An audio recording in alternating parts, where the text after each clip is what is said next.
Well, hello everyone. Thanks for joining me again. This week I actually wanted to talk to you about paint called gouache, Gouache. Now, there's quite a few brands of it. I have used gouache since 1988, but stopped using it when I left my career of an architectural illustrator. So I used gouache along with watercolour. Side by side, they are intermixable, but most people either don't even know about gouache or they just don't like to use it in preference to watercolours. So I thought I would give you a little bit of an understanding into gouache, and because I've always loved it, but I do know the downsides of it and why people possibly don't like using it compared to watercolours. But it's still a lovely medium and it is more forgiving than watercolour. So I thought it's an interesting little side journey for you to have a play with gouache. I have got really old tubes here, so literally what I've done is surgically open them up because they've all dried in the middle, as you can see here. So I've decapitated this deep yellow and put it into its own little jar.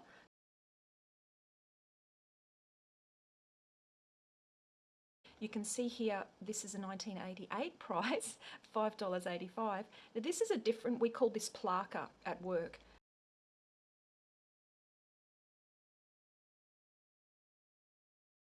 Art Spectrum is the brand I've pretty much always used. Gouache and watercolour have pretty much exactly the same binders and pigments and other things that they put in.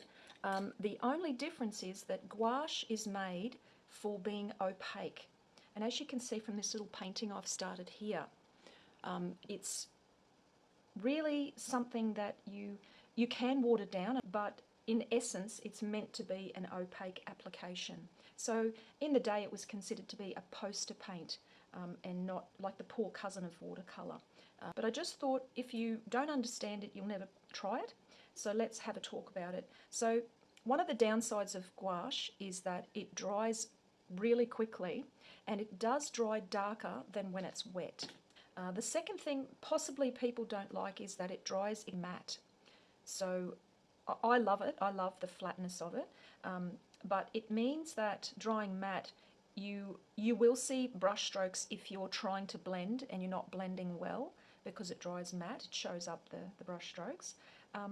Also, when you are mixing your colours, you really need to understand colour theory. Whether you're using your three primaries or buying mixed colours, you do have to add black and white to them to change their tone, as well as their opposites on the colour wheel. So the other thing with gouache, so I'm just using normal drawing paper here. I haven't even painted on heavy watercolour paper, and you can see that the page is completely flat, hasn't buckled at all, and I did use paint that was quite fluid. So really good thing about gouache is you can paint it onto anything pretty much and not expect that it is going to buckle because it doesn't use as much water. So the main thing that I'm used to is pre-mixing before I paint the colour down, and I test the colour out. And the reason for this is my career, which was matching colour to the Dulux paint palette, so I had to get a sun, shade and shadow version of every colour. So I find it very practical. It makes sense to me to do the colour mixing first, to test my colours out. I still carry that on with my watercolour. You know, I'm always saying to you guys, have those little bits of paper where you can just mark off some colours before you put them down.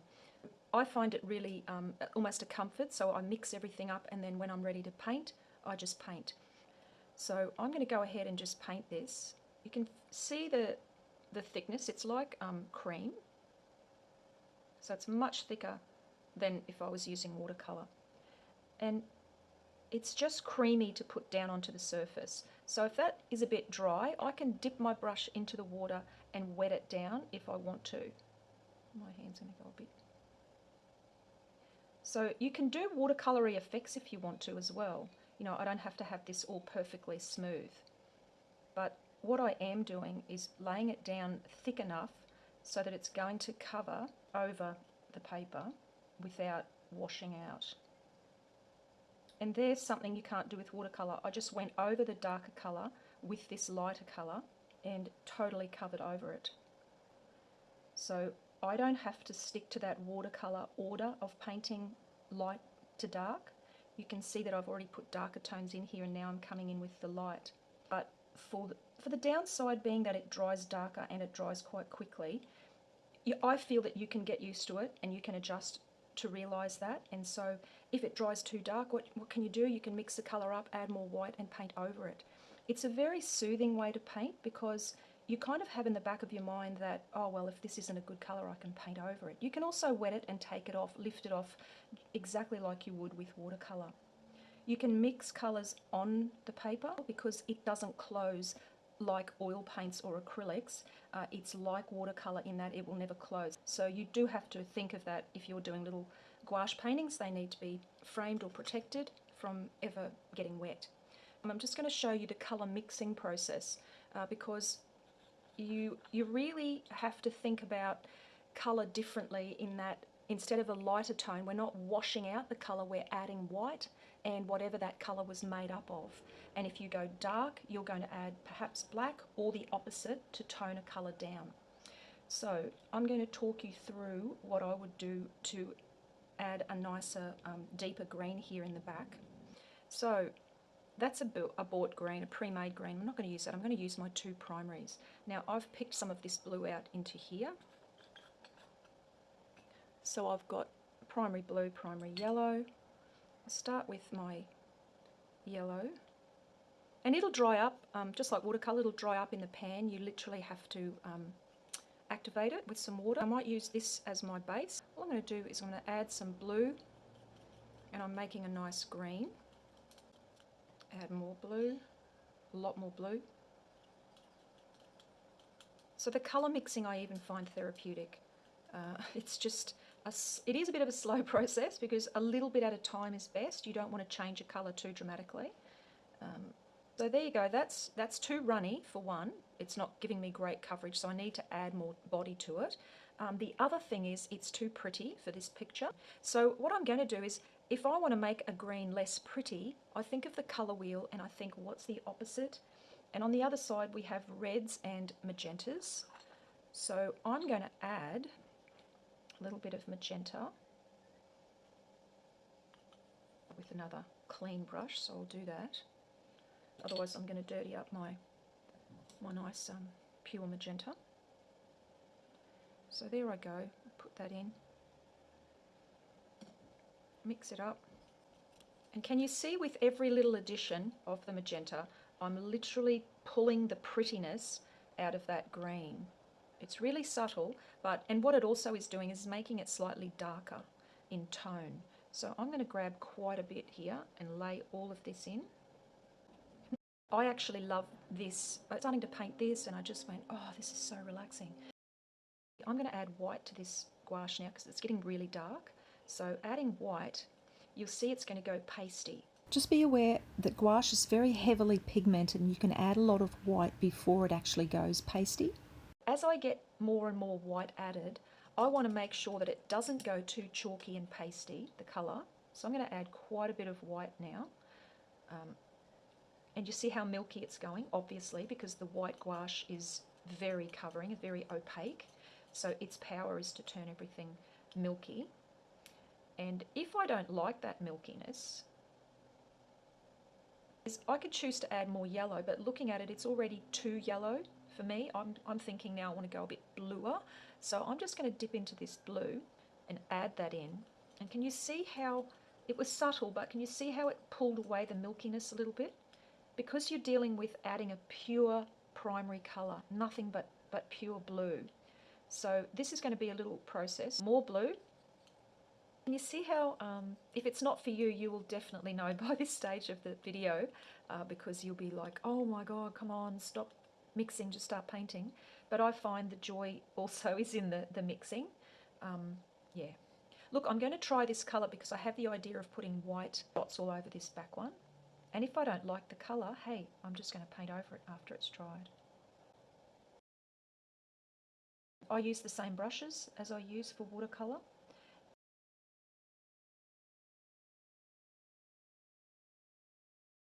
So I'm going to let that dry. In the meantime, I'm going to say, well, look at these two dark bits here. So there's a few things I can do. I can wet a brush with clean water. This would be the watercolour way. And you'll find with gouache it comes off really easily because it's an opaque paint. It doesn't settle in, it just sits on. Now that this is dried over here, what I want to do is just add some yellow.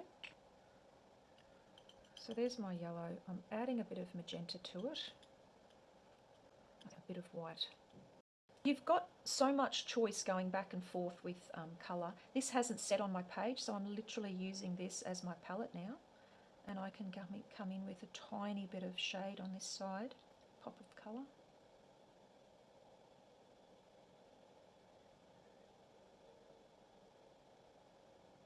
I wanted to blend it. This is the dry brush technique. Remember, if you go back in my videos, you'll find that dry brush technique. That's where I learnt it, doing this with gouache. Start putting my little dots on. And this is the good part as well. You couldn't do this with watercolour. You couldn't blob over something with a lighter colour, darker. And it stays clean. I'm not losing the yellow. It's not turning, adding into the green that's underneath it. It stays crisp and a solid colour that you actually mixed. You can airbrush with it, as I did for many years. So now I've just got this pot to finish down here, and I want like a terracotta-y colour. So I'll start my colour off with white. Now add red, which is magenta and yellow. Need more yellow. And add a bit of black just to dull it down. Test that. Okay, but I want a richer colour, magenta.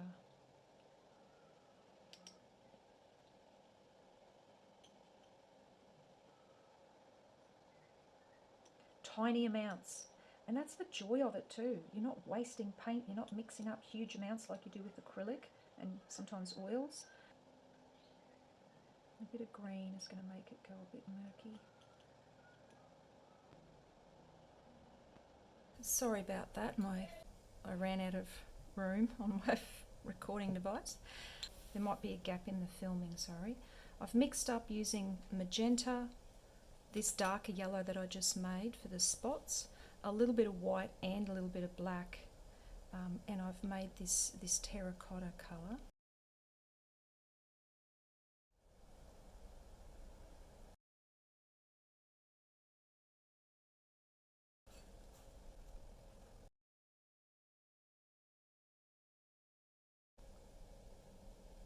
Lighten it a little bit. So just like this pot, if I wanted to add a highlight, instead of trying to leave it out and go carefully around it like in watercolour, I can just add white. Now that's wet there, so I'm literally blending, but that's okay. Give it a little bit of highlight. Now for the table surface. What I might do is just add some white to that. Of course it's going to be pastier. Now, I'm not sure about this colour, but I don't mind just giving it a bit of a test. Because again, if I don't like it, it's gone.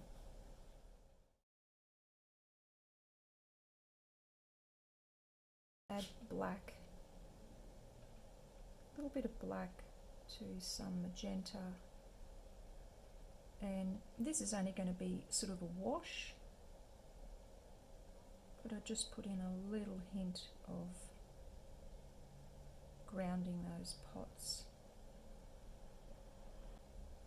There you have it. That's gouache. I think it's worth investigating if you're enjoying watercolour but you find it a bit frustrating how careful you have to be. Just remember, this is very similar to painting, but it's the colour mixing that you have to sort of sort out. Buy a little set like this, save your mixed colours that you like, and then they're there ready to go, pre-mixed. It's like you could have 100 pre-mixed colours from just those primaries and black and white. Thanks for joining me. I know this one was a little bit off track, but I still think it's a valuable little insight into something that's very similar to watercolour, and that if you do have issues as you develop your watercolour, well, then this is a really good option. Okay, let's be creative, and I hope that you have a lovely week. Thank you so much for joining me.